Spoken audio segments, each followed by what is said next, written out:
Hello, friends, and welcome. Today, we're going to talk about Tier 1 neutral items. This was requested a while ago. Sorry, it took me a little bit to get to.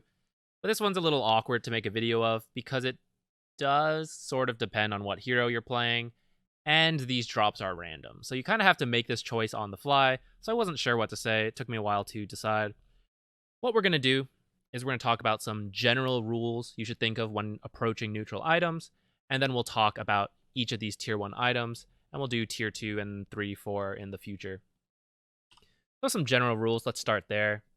We're going to let our cores take neutral items first.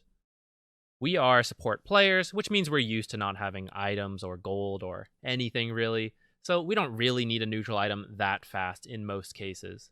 Core heroes, though, their whole objective is to speed up as quickly as they can, whether that is farming faster, getting kills sooner. Every little bit of advantage helps them a lot. So go ahead, let them take a neutral item first. Bonus is that they won't tilt, hopefully. You know, if they see you with a neutral item and they don't have any, they might lose their mind. So just let them have their toys first. It's all good. Next, any neutral is better than no neutral. If you have no item in your neutral slot and there are neutrals in your stash, please just take one. Even if it isn't ideal for your hero, it is just free stats. Whatever you take, they have some kind of benefit attached to it. So just take it, even if it's not ideal, like just take it until a better one shows up and then you can take that. Now, we're just talking tier 1 neutrals, so there's a good chance if you're a support player, you don't even get to take one of these until the tier 2s drop and the cores switch to those, and then you might get a chance to use some of these tier 1s. I forgot to say, if none of the cores really want an item, like, call it out, tell them, like, hey, this item is available, like, please someone take it.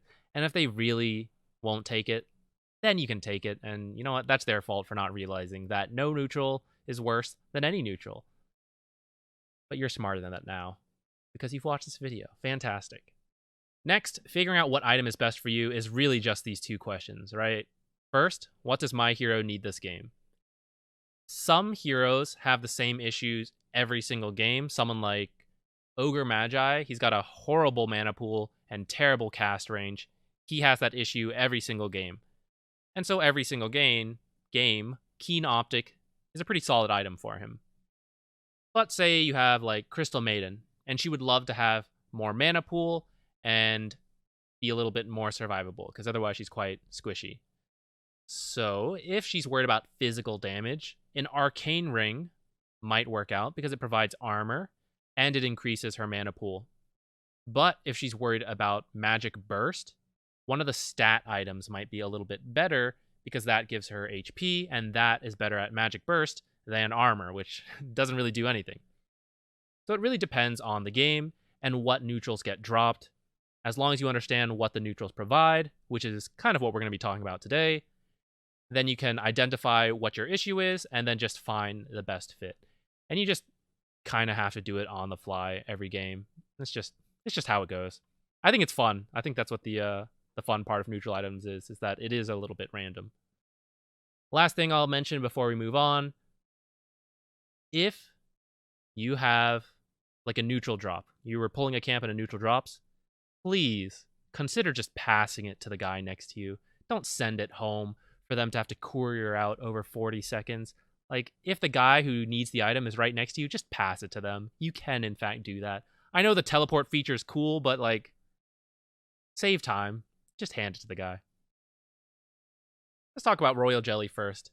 This is the most straightforward one because we're just not going to use it most games, like, ever. Position 5 should pretty much never take it. The only exception being Io. Io is allowed to take it because when Io has Royal Jelly, he tethers to a core, and they essentially have an amplified Royal Jelly. Io's the only one I can think of. The only case I ever see of a position 5 taking Royal Jelly. I really don't think any other one needs it. And if you look at it, it makes sense, right? 2.25 health regen is great for a core, but for a support, when you have a high chance of buying Tranquils, 2.25 HP regen is like nothing compared to Tranquils. Tranquil solves all of your HP regen needs. And so many supports just don't need that aspect of this item. Now, the mana regen is pretty nice on just about any hero. It just means you get to cast more spells. But again, it's not as essential as a core hero who needs to speed up their farm. We can just ferry out a couple clarities and mangoes and save our spells for when we need them the most against, enemy heroes probably, or defending a creep wave. It's just not as important as a core hero. Some position 4s can justify taking it, but again, you risk tilting your cores. The core heroes always think they deserve this item. And usually they're right, but they're a little annoying about it sometimes. But still, just let them have it. Don't risk tilting them. But some position 4s who can make good use of it are people like, say, Tiny, Pudge when he's not in such a bad state, roamers who can stay on the map as long as they have HP regen. And if they're on the map, they're creating pressure, they're ganking, they're doing something. That's really good. But again, ask your cores first. For this item, it can be used globally. You just have to use the item on an allied hero, and you will apply the royal jelly to them. So if you pick it up as a support, you can ask your team, hey, who wants this? And then apply it to the people. You don't have to send it back to base and then let them ferry it out for like 30 seconds, like we just talked about. If you're worried about it, just practice it in a demo lobby. It's very simple. Just cast it on your allies. You would have to self-cast it or cast on your portrait, something like that, to use it on yourself. I'm pretty sure. 99% sure that's right. But again, if you're not sure, and now I'm doubting myself, I will double check in a test lobby. A lot of the times as supports, we're not the ones who initially pick up the royal jelly because we don't usually farm neutrals. So I don't have to use this item that often on my teammates. Yeah, that's all I have to say about this one. Let's move on. Trusty Shovel. This is personally my favorite. That's a little biased. That's not necessarily the best item. I just think it's like the most fun. The Trusty Shovel gives you 100 health. Not bad. That is worth 5 strength. And every 55 seconds, you can use the active dig, and it'll give you one of these 4 items. A bounty rune, a flask, a salve, essentially, a TB scroll, or an enemy kobold. And the chances you can see are here. Highest chance for one of these bottom 3 and a lower chance for the bounty runes. That's fine. All of these items that you can pick up are great. And they stack. So just keep digging it up. It's like free value. It's great. I love it. Io, Oracle, and Dazzle make great use of this item. Io because he tethers to someone, salves himself, they get a ton of heal. Fantastic. Oracle, he ults someone, they can't take damage, so you can salve them. The salve won't get cancelled. They get an amplified heal when the ult ends. Dazzle, he has reduced cooldown through his ult, so he gets to dig things up more often, can possibly get some extra value. Ooh, I should have put this on this list, but I'll just say it. If you have an alchemist on your team, very value to keep a Trusty Shovel on you for a little longer than usual, because he gets that bounty rune amplified through greed. Now, if your hero buys bottle, most position 5s don't. A couple position 4s do. Trusty Shovel can be very good. And if your mid hero or whoever has a bottle, that can also work out. If you dig up a bounty rune, check if they're near you, ask them if they need this rune to refill. It's just a little small extra benefit. Don't worry too much if you accidentally just pick it up by habit. They weren't expecting to get a free bottle refill randomly like that anyways. Another thing is the kobolds that you dig up can drop neutrals. So if you ever get trapped in your base and it's the late game and you stopped using Trusty Shovel, you'd be like, oh, hey, let me pull that out. Maybe we have a chance at getting our neutral items. If you're really desperate, that's something you can do. I have Backpack on here because as long as you have a slot, just stick this in your backpack. You can keep this for the entire game.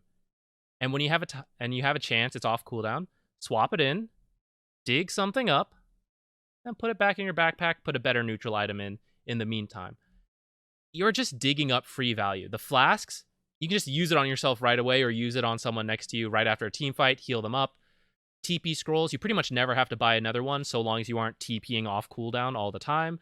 There's like a pretty solid chance you get a TP essentially every 4 minutes, right? And like that covers a lot of your teleport needs. Teleport is 90 gold.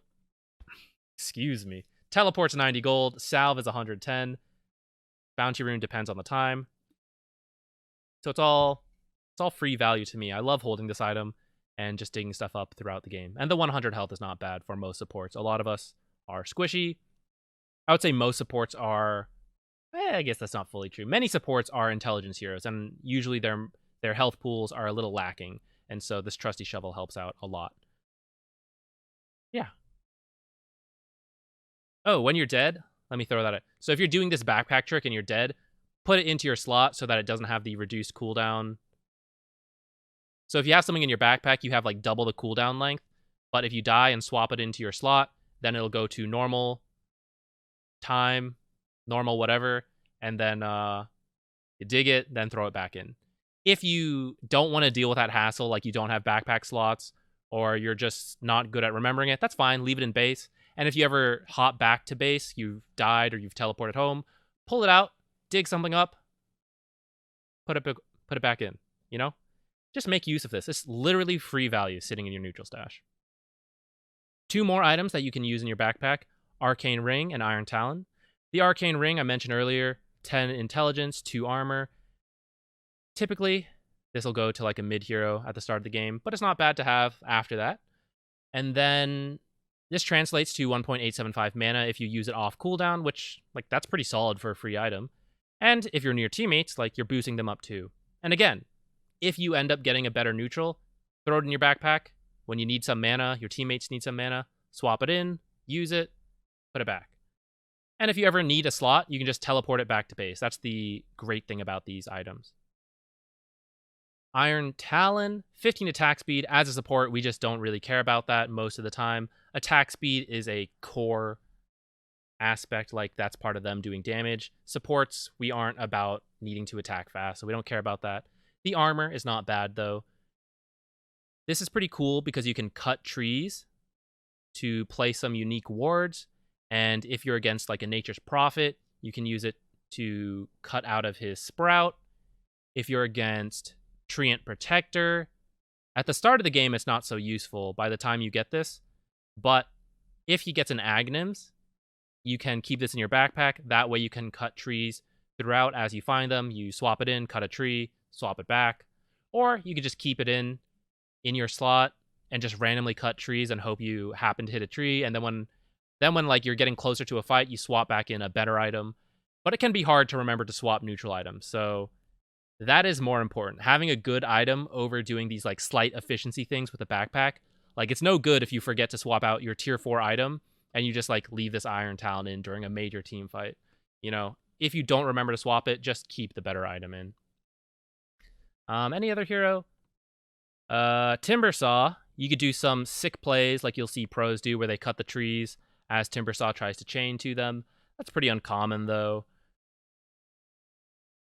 But yeah, that's kind of it for this item. It does work on ancients. Like, this active is really good for core heroes, and that's why they tend to take this instead. But after they're done with it, this is a nifty backpack item to cut those trees like we talked about. Oops, double slide. Awkward. Forgot to remove that.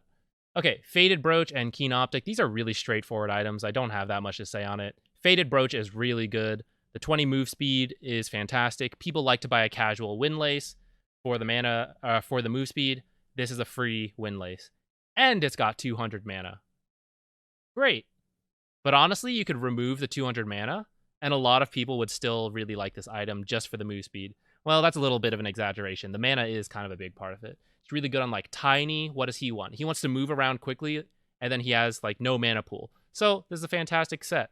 It works really well on roamers because you have more move speed, so you're just more efficient at roaming. Yeah. It's so good that many core heroes like it as well. So this is like a hand-me-down neutral, as many neutral items are for supports. Then Keen Optic. Kind of mentioned this earlier with the Ogre Magi. It provides a small amount of cast range.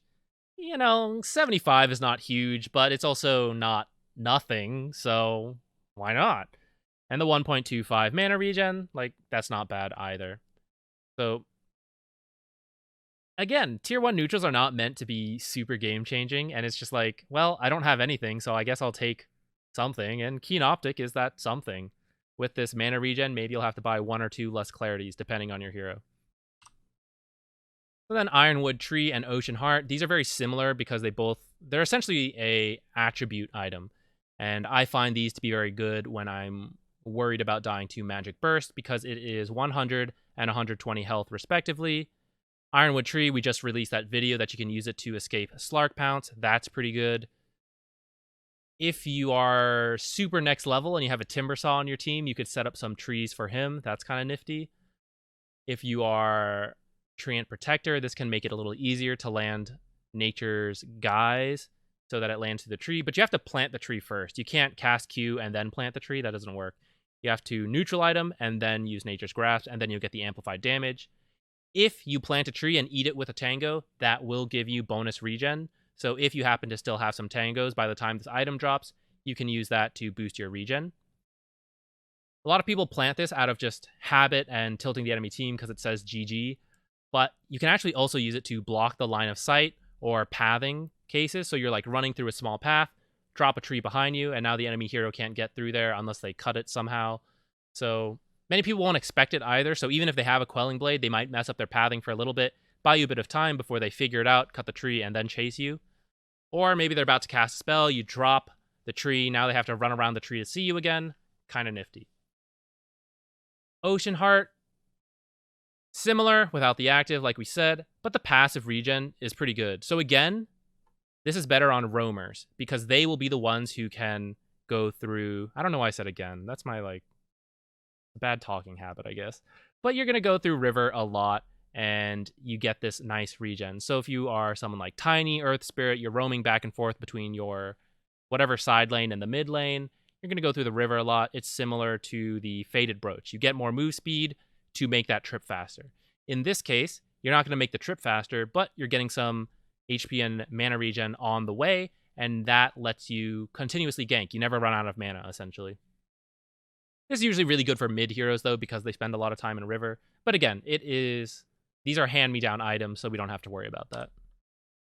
Mango Tree, another really cool item. It is undecided. I see a lot of people debate what the best way to use this item is, and I agree because I'm not sure what the best way to use this item is.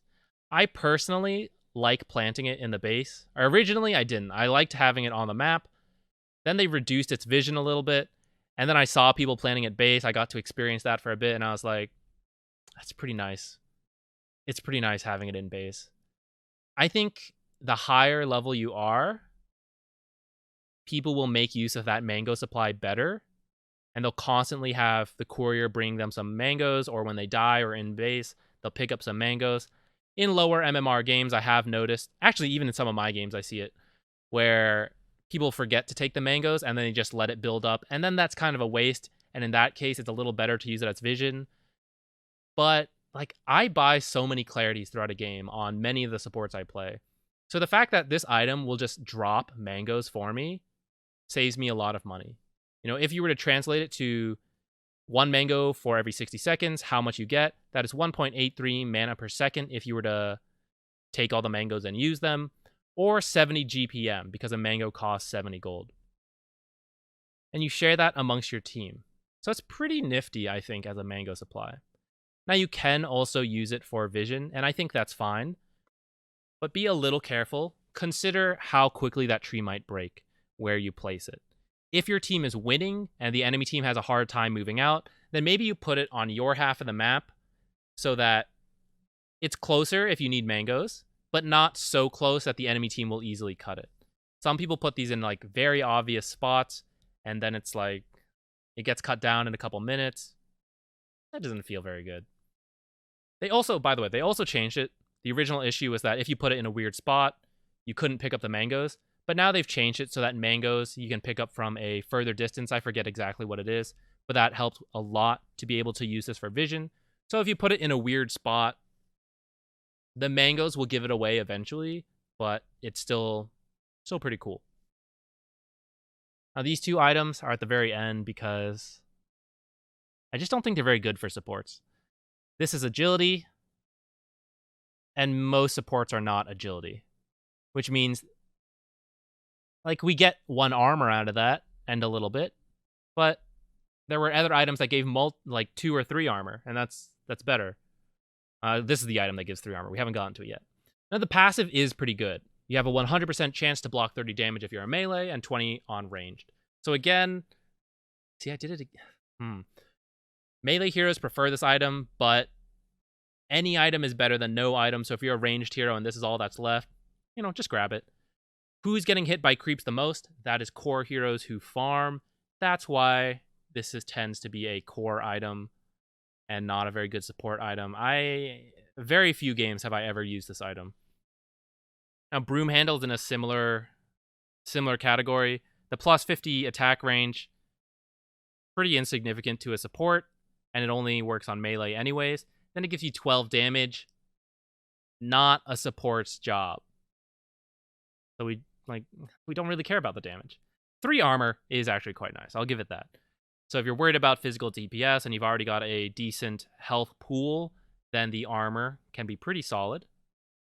But as a support, I just don't really feel like I use this very much. So if I had to divide them into tiers, I really don't know what I would do, because it really depends on what hero you play. I recommend that you maybe look at hero guides and see what people tend to take. Because yeah, it just really depends on the hero, and I can't go through every single hero and tell you what you take. But I love the shovel. I think it's fun. I love gambling in video games where there are no real consequences. What am I gonna get? Is it a kobold? Is it a bounty rune? Salves? Teleport scrolls? I blanked on it. Man, remember when I gave 2? That was crazy. It's only 1 now. But I just like this, and because you can backpack it, even, you can use 2, right? That's how good this is. You can use this, swap this in, dig something, and then swap it out. I just think this has so much value, as long as you remember to actively use it and swap it around. Then I really like the mango supply, because the heroes I play tend to have mana issues, and so instead of having to buy all the clarities, getting those mangoes is great for me. The move speed and mana pool on this, fantastic. And then here, it starts to feel like, I have the item because I have it. It doesn't matter so much to me. And then I can't remember the last time I've ever used any of these last 3. I just don't think it's very common for a support. So that's that.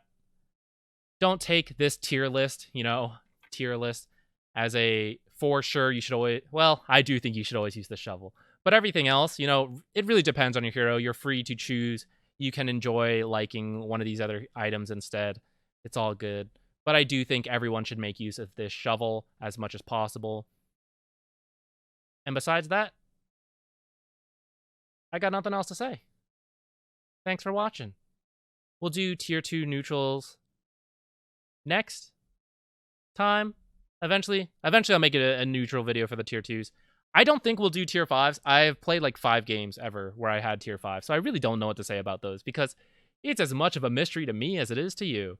But we can do 1 through 4, so we'll get to that. Okay, goodbye!